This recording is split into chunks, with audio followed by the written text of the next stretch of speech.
Hulk Hogan won't be the only person returning on that night, or reportedly at least.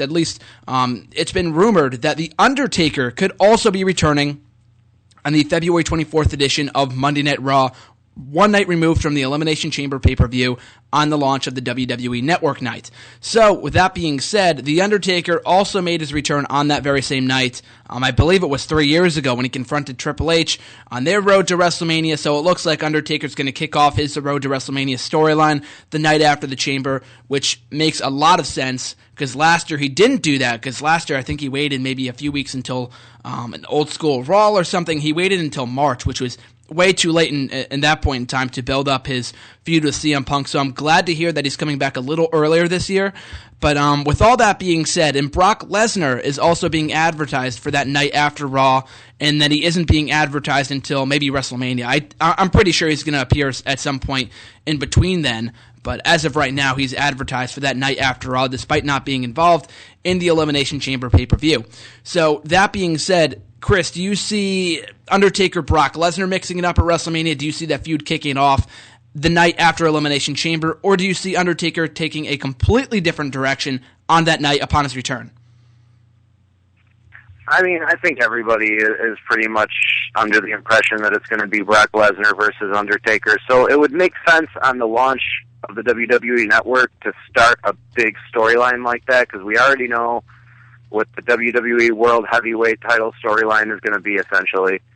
I mean, unless there's some big change that hasn't really been predicted, Orton's probably walking out with the title at Elimination Chamber, and it'll probably be him and Batista, maybe Daniel Bryan thrown in there somehow. But, you know, Undertaker versus Brock Lesnar is the feud everybody seems to think is going to happen. I personally would love to see somebody a lot, totally unexpected, like, even, I'm not Roman Reigns at this point, obviously, but somebody like that, like a little younger, who, even if they lose to him, is going to get more out of it than Brock Lesnar would. I mean, I don't think Brock Lesnar is going to get anything out of a loss to The Undertaker at this point. So it would be better to give it to somebody else, but it's probably going to be Brock Lesnar and Undertaker right after Elimination Chamber. A dream match for a lot of people has been the John Cena versus Undertaker match at WrestleMania, and of course that's a little far-fetched at this point, given the fact that John Cena is pretty much locked into a match with Bray Wyatt at WrestleMania. So that being said, if it's not going to be Brock Lesnar, it more than likely will be, but in a dream scenario here, and it won't be John Cena, could you see someone like a Sheamus, who just recently returned, has been putting on great matches since his return in the Royal Rumble matchup, has yet to confront The Undertaker, as I don't think they've ever done anything since Sheamus came into WWE 5 years ago. Could you see that as a potential possibility to go with at WrestleMania if Sheamus was maybe to turn heel? I would. That's actually a great idea. I would love to see Sheamus versus Undertaker, and I would love to see Sheamus as a heel again. I always thought he could get over as a babyface when he was a heel, and I think he did that pretty well. And if he were to turn heel to face The Undertaker, I think that would be a really good program. But I don't think he necessarily needs to turn heel to feud with The Undertaker. I think at this point, even a babyface can go against The Undertaker.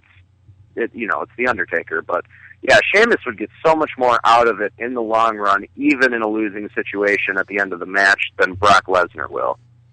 Oh, yeah, he can definitely still be a babyface in the matchup. I just think it'd be more interesting if he was a heel going into the matchup. But, of course, an issue with that is the fact that with CM Punk on, it leaves a huge vacant spot atop the roster as one of the top babyfaces. And Daniel Bryan was already there. John Cena was already there. Sheamus just recently came back as trying to fill that spot.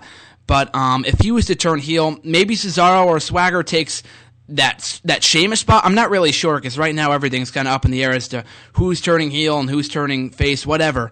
But even still, I think it's a case like Randy Orton, because remember, Randy Orton was the face for maybe 3.5 years before turning heel last year at SummerSlam. He was extremely over with a majority of the audience. I remember going to a Raw last June, and during a tag team match, I think he was tag teaming with Team Hell No or something, he was doing his regular offense against the Shield, and the crowd was just going berserk for this guy. And I mean, his character, like Sheamus, is much more interesting as a heel. His matches are essentially the same and whatever, if not I think his match is probably even better as a face, but that's getting besides the point. I think his character is much more interesting as a heel. Sheamus, that is. He's a great worker, we all know that, but maybe with the possibility of turning him heel could spark up the feud and make it even more interesting, because obviously you put the two in a ring together at WrestleMania, Undertaker's the one that's going to get the louder pops and Sheamus will. But even still, I'd much rather see that, like you said, as opposed to Undertaker-Lesnar, which we have seen before. And granted, it was 12, 11 years ago, whenever the last time they faced off was. But even still, it's a match that we've already seen before, for one thing. And Brock Lesnar, as we've seen from his recent matches with the likes of Cena, Triple H, and CM Punk, he works an extremely physical style. I don't know if his style would mesh with that of The Undertaker's at this point in his career. I wouldn't be down on the match, the idea of the match happening at WrestleMania, but like we just talked about, I think Sheamus versus Taker could be fresh and could be that much more interesting.